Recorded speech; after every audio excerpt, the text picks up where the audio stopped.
공군 제7전 투비행단 통신대대 김소연 대위는 새벽 2시 야간 근무 중 통신실을 점검하고 있었습니다.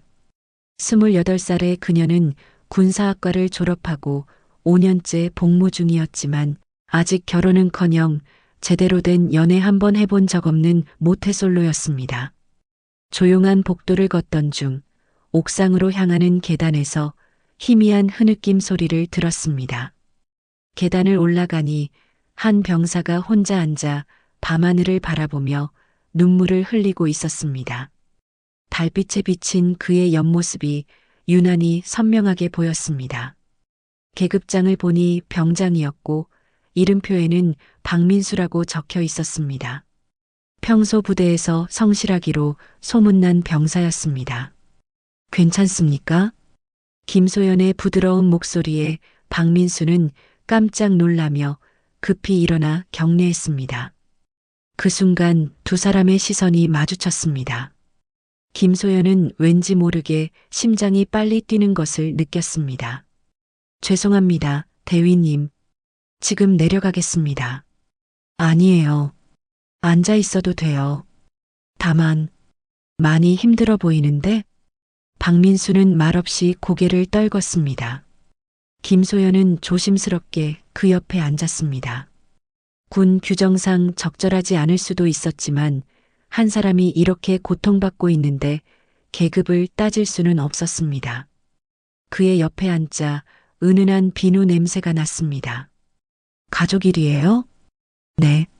아버지가 위독하시다고 연락이 왔는데 휴가가 나오질 않아서요. 김소연의 마음이 아려왔습니다. 군인이라면 누구나 겪을 수 있는 딜레마였습니다. 박민수의 떨리는 목소리와 큰 손이 주먹을 꽉 쥔 모습이 그녀의 마음을 흔들었습니다. 그 후 며칠간 김소연은 은연중에 박민수를 관찰하게 되었습니다. 그는 항상 성실하게 임무를 수행했지만 눈빛에는 깊은 슬픔이 서려 있었습니다. 키가 180cm 정도 되는 그의 건장한 체격과 진중한 표정이 자꾸만 눈에 들어왔습니다. 복도에서 마주칠 때마다 김소연은 괜히 심장이 두근거렸습니다. 박민수 역시 김소연을 볼 때마다 고개를 살짝 숙이며 얼굴이 빨개지는 것을 스스로도 느끼고 있었습니다. 어느 날 오후 김소연은 박민수가 혼자 점심을 거르고 있는 것을 발견했습니다. 병장님, 식사 안 하세요? 식욕이 없어서요. 김소연은 자신의 도시락을 반으로 나누어 박민수에게 건넸습니다. 그때 두 사람의 손이 잠깐 스쳤습니다. 전기가 통하는 듯한 느낌에 두 사람 모두 깜짝 놀랐습니다. 저는 원래 소식해요. 같이 드세요. 박민수는 당황했지만 김소연의 따뜻한 미소에 고개를 끄덕였습니다. 함께 식사를 하면서 두 사람은 자꾸 서로를 힐끔힐끔 바라보게 되었습니다. 알 수 없는 끌림 속에 그렇게 두 사람은 서로 알 수 없는 감정을 느꼈습니다. 그날 이후 두 사람은 종종 마주쳤고 짧은 대화를 나누기 시작했습니다. 김소연은 박민수가 시골에서 홀로 농사짓는 아버지를 걱정하며 매달 용돈을 보내고 있다는 것을 알게 되었습니다. 또한 그가 대학에서 전자공학을 전공했다는 것, 책 읽기를 좋아한다는 것, 평소 운동을 꾸준히 해서 몸이 단단하다는 것도 알게 되었습니다. 김소연은 점점 박민수에게 끌리고 있는 자신을 발견했습니다. 그의 성실함, 효심, 그리고 무엇보다 그가 보여주는 진솔한 모습이 마음에 들었습니다. 밤에 야간 근무를 돌 때면 괜히 그가 있는 통신실 쪽으로 발걸음이 향했습니다. 대위님, 이렇게 늦게까지 고생이 많으세요. 박민수가 정중하게 인사할 때마다 김소연의 가슴은 두근거렸습니다. 그의 낮은 목소리와 진지한 표정이 자꾸만 머릿속에 남았습니다. 민수 병장님도 수고 많아요. 아버님 상태는 어떠세요? 조금 나아지신 것 같습니다. 대위님께서 관심 가져주셔서 감사해요. 서로를 바라보는 시선이 점점 길어졌습니다. 김소연은 박민수의 깊은 눈동자를 볼 때마다 숨이 가빠오는 것을 느꼈습니다. 어느 날 저녁 부대 내 도서관에서 김소연은 책을 읽고 있었습니다. 조용한 독서실에서 누군가 들어오는 소리가 났습니다. 고개를 들어보니 박민수였습니다. 아, 죄송합니다. 대위님이 계신 줄 몰랐습니다. 괜찮아요. 같이 있어도 돼요.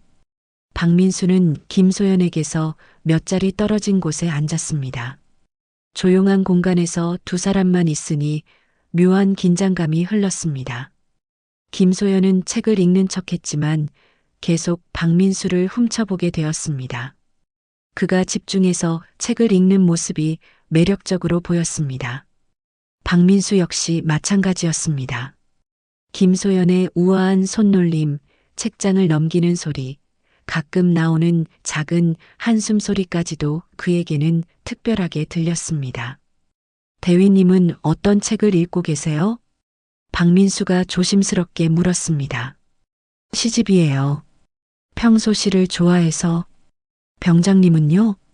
공학 관련 서적이에요. 전역하면 다시 공부를 해볼 생각입니다. 좋은 생각이에요. 민수 병장님은 정말 성실하시네요. 민수 병장님이라고 부르는 김소연의 목소리가 평소보다 부드러워졌습니다. 박민수는 자신의 이름을 부르는 그녀의 목소리에 가슴이 뛰는 것을 느꼈습니다. 한 달 후 박민수에게 비상 연락이 왔습니다. 아버지가 쓰러져 의식불명 상태라는 것이었습니다. 박민수는 즉시 긴급휴가를 신청했지만 중대장은 냉정하게 거절했습니다. 지금 시기에 휴가는 불가능하다. 다음 주에 중요한 검열이 있어. 박민수는 절망했습니다. 아버지의 마지막을 지키지 못할 수도 있다는 생각에 무너져 내렸습니다. 그날 밤 다시 옥상으로 올라간 그를 김소연이 발견했습니다. 또 여기 있네요. 김소연의 목소리에 박민수는 고개를 들었습니다. 달빛에 비친 그녀의 모습이 천사처럼 보였습니다. 대위님, 박민수의 목소리가 쉬어 있었습니다. 김소연은 망설이지 않고 그의 곁에 앉았습니다. 이번엔 더 가까이 앉았습니다. 휴가 안 나온다고 들었어요. 김소연은 이 소식을 듣고 직접 중대장을 찾아갔습니다. 소령님, 박민수 병장의 긴급휴가권에 대해 말씀드리고 싶습니다. 대위님께서 왜 다른 대대 병사 문제에? 사람의 문제니까요. 아버지가 위독한데 휴가를 못 보내는 게 맞습니까? 규정은 규정입니다. 김소연은 잠시 고민한 후 결단을 내렸습니다. 그녀는 자신의 연가를 사용해서 박민수와 함께 고향으로 향했습니다. 공식적으로는 부대 업무차 출장이라고 처리했지만 실제로는 박민수가 아버지를 볼 수 있도록 도운 것이었습니다. 차 안에서 김소연과 박민수는 처음으로 긴 시간을 단둘이 보내게 되었습니다. 군복이 아닌 사복을 입은 두 사람의 모습은 마치 연인처럼 보였습니다. 대위님, 정말 감사합니다. 이렇게까지 해주실 필요 없었는데. 괜찮아요.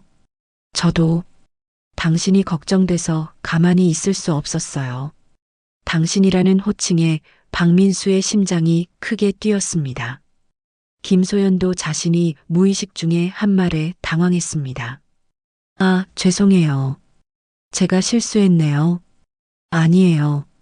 오히려 좋은데요. 박민수의 솔직한 대답에 김소연의 얼굴이 빨개졌습니다. 차 안의 공기가 묘하게 달아올랐습니다. 휴게소에서 잠깐 쉬어갈 때 김소연이 화장실에 가는 사이 박민수는 그녀를 위해 따뜻한 커피를 사왔습니다. 고마워요. 커피잔을 받으며 두 사람의 손이 다시 닿았습니다. 이번엔 그냥 넘어가지 않았습니다. 잠깐 동안 서로의 손을 느끼며 시선을 교환했습니다. 주변에 사람들이 있어서 어쩔 수 없이 손을 떼었지만 그 짧은 순간의 접촉이 두 사람에게는 강렬하게 남았습니다. 소연 씨. 박민수가 처음으로 계급 없이 그녀의 이름을 불렀습니다. 네. 김소연의 가슴이 두근거렸습니다. 이름만 불렸을 뿐인데 온몸에 전율이 흘렀습니다. 아니에요. 그냥요. 박민수는 하고 싶었던 말을 삼켰습니다. 지금 당장 그녀에게 자신의 마음을 고백하고 싶었지만 아직 때가 아니라는 것을 알고 있었습니다. 병원에 도착한 박민수는 의식을 잃은 아버지의 손을 잡고 하염없이 울었습니다. 김소연은 복도에서 조용히 기다리며 박민수를 지켜보았습니다. 그의 넓은 등이 흔들리는 모습을 보니 가슴이 아팠습니다. 아버지, 죄송해요. 군대 간다고 농사일 다 맡기고. 그때 기적같이 아버지가 눈을 떴습니다. 아들아. 아버지. 부자의 재회를 지켜보던 김소연의 눈에도 눈물이 맺혔습니다. 자신도 고등학교 때 아버지를 잃었던 기억이 떠올랐기 때문이었습니다. 병실에서 나온 박민수는 김소연을 발견하고 달려왔습니다. 감정이 북받쳐 올라 순간 그녀를 끌어안을 뻔했지만 겨우 참았습니다. 대신 그녀의 손을 두 손으로 꽉 잡았습니다. 대위님, 정말 고마워요. 대위님이 아니었다면. 김소연은 박민수의 따뜻하고 큰 손에 감싸인 자신의 손을 바라보며 온몸이 떨리는 것을 느꼈습니다. 그의 간절한 눈빛과 촉촉한 눈동자가 자신의 마음을 완전히 사로잡았습니다. 다행히 아버님이 깨어나셔서 다행이에요. 두 사람은 그렇게 손을 잡은 채 서로를 바라보았습니다. 병원 복도 한복판이었지만 마치 세상에 둘만 있는 것 같았습니다. 병원에서 하루를 보낸 후 박민수의 아버지 상태가 안정되어 두 사람은 부대로 돌아가는 길에 올랐습니다. 저녁 무렵 차 안에서 석양이 지는 모습을 바라보며 김소연이 먼저 입을 열었습니다. 민수 씨. 네, 소연 씨. 이제는 자연스럽게 서로의 이름을 부르고 있었습니다. 예전에 저도 아버지가 위독할 때 휴가를 못 받아서 마지막을 못 지켰거든요. 평생 후회하며 살았어요. 다른 사람은 그런 후회를 안 했으면 해서요. 그래서 제게 이렇게 잘해주신 거군요. 처음엔 그랬어요. 하지만 지금은. 김소연이 말을 멈췄습니다. 박민수는 조심스럽게 물었습니다. 지금은요? 지금은 다른 이유 때문이에요. 김소연의 목소리가 떨리고 있었습니다. 박민수는 차를 도로변에 세웠습니다. 둘만 있는 어둠 속에서 더는 참을 수 없었습니다. 소연 씨, 저 솔직히 말해도 될까요? 네. 처음 옥상에서 만났을 때부터 당신이 자꾸 생각났어요. 복도에서 지날 때마다 심장이 뛰었고 당신의 목소리를 들을 때마다 가슴이 아팠어요. 이런 마음을 가져도 되는 건지 모르겠지만 김소연은 박민수의 얼굴을 바라보았습니다. 어둠 속에서도 그의 진지한 표정이 보였습니다. 저도 마찬가지예요. 당신을 볼 때마다 숨이 가빠지고 밤에 잠이 안 와요. 이런 제 마음이 이상한 건 아니죠? 박민수는 김소연의 손을 조심스럽게 잡았습니다. 이번엔 더 오래, 더 꽉 잡았습니다. 이상하지 않아요. 제가 느끼는 것과 똑같으니까요. 두 사람은 서로의 손을 잡은 채 깊게 바라보았습니다. 계급과 규정이 만들어 놓은 벽이 무너지는 순간이었습니다. 부대로 돌아온 후 김소연과 박민수는 알 수 없는 감정의 변화를 느끼고 있었습니다. 서로에 대한 마음을 확인한 후 두 사람의 관계는 더욱 조심스러워졌습니다. 하지만 동시에 더욱 간절해졌습니다. 김소연은 밤마다 박민수의 모습이 떠올라 잠을 이루지 못했습니다. 그의 넓은 어깨, 따뜻한 손, 진지한 눈빛이 계속 머릿속에 맴돌았습니다. 복도에서 우연히 마주칠 때면 심장이 터질 듯 뛰었고 그의 안부가 궁금해서 애매한 핑계로 통신대대를 지나가곤 했습니다. 박민수 역시 마찬가지였습니다. 김소연을 볼 때마다 가슴이 두근거렸고 그녀가 보여준 따뜻함과 아름다움이 계속 마음에 남아 있었습니다. 특히 그녀의 은은한 향수 냄새, 부드러운 목소리, 미소 지을 때의 모습이 자꾸만 떠올랐습니다. 대위님, 복도에서 마주친 두 사람은 서로를 바라보며 말을 잇지 못했습니다. 눈빛만으로도 서로의 마음을 알 수 있었지만 주변에 다른 군인들이 있어 감히 더 가까이 다가갈 수는 없었습니다. 그러던 중 기지에서 3일간의 야외 통신 훈련이 계획되었습니다. 김소연이 훈련 책임자로 박민수가 통신 장비 담당으로 같은 팀에 배정되었습니다. 산속 임시기지에서 둘만 야간 근무를 서게 된 어느 날 밤 텐트 안에서 두 사람은 서로를 의식하며 업무를 보고 있었습니다. 좁은 공간에 둘만 있으니 더욱 긴장됐습니다. 대위님, 통신 점검 완료했습니다. 수고했어요. 박민수가 보고를 하려고 김소연에게 다가왔을 때 텐트가 좁아서 두 사람의 몸이 스쳤습니다. 그 순간 전기가 통하는 듯한 느낌에 두 사람 모두 멈춰섰습니다. 죄송합니다. 괜찮아요. 하지만 박민수는 뒤로 물러서지 않았습니다. 김소연도 그 자리에 그대로 서 있었습니다.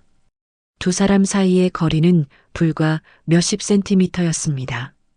서로의 숨소리까지 들릴 정도로 가까웠습니다.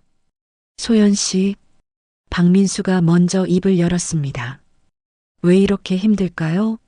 당신을 보면 가슴이 아파요. 김소연은 박민수의 깊은 눈동자를 바라보며 대답했습니다. 저도 마찬가지예요. 이런 마음을 가져서는 안 되는데. 박민수는 조심스럽게 김소연의 얼굴에 손을 가져다 댔습니다. 김소연은 눈을 감으며 그의 손길을 받아들였습니다. 만약 우리가 군인이 아니었다면, 만약 계급이 없었다면 저는 지금 당장 당신을 안고 싶어요.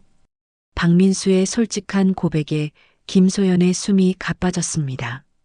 그녀 역시 그와 같은 마음이었습니다. 민수 씨, 김소연이 그의 이름을 부르는 순간 박민수는 더 이상 참을 수 없었습니다. 그는 김소연을 와락 끌어안았습니다. 김소연은 잠깐 놀랐지만 곧 그의 품에 몸을 맡겼습니다. 두 사람은 그렇게 서로를 끌어안은 채 한동안 말이 없었습니다. 오직 서로의 체온과 심장 박동만을 느꼈습니다. 김소연은 박민수의 넓은 가슴에 얼굴을 묻었고 박민수는 그녀의 머리칼에서 나는 은은한 향기에 취했습니다. 이렇게 하면 안 되는 거 알아요. 김소연이 떨리는 목소리로 말했습니다. 하지만 멈출 수가 없어요. 박민수 역시 마찬가지였습니다. 그는 김소연의 얼굴을 들어올려 눈을 마주 보았습니다. 전역하면 그때는 우리가 그냥 김소연 씨와 박민수 씨가 될 수 있을까요? 김소연이 떨리는 목소리로 물었습니다. 기다릴 수 있어요. 아무리 오래 걸려도. 박민수의 대답에 김소연은 조용히 고개를 끄덕였습니다. 그날 밤 두 사람은 별이 쏟아지는 하늘 아래서 손을 잡고 걸었습니다. 아무 말 없이도 서로의 마음이 통했습니다. 때로는 서로를 바라보며 미소를 짓기도 하고 때로는 위험을 무릅쓰고 짧게 입맞춤을 나누기도 했습니다. 내일이면 다시 부대로 돌아가야 해요. 그럼 다시 대위님과 병장님이 되는 거죠. 하지만 제 마음은 변하지 않을 거예요. 김소연의 말에 박민수는 그녀의 손을 꽉 잡았습니다.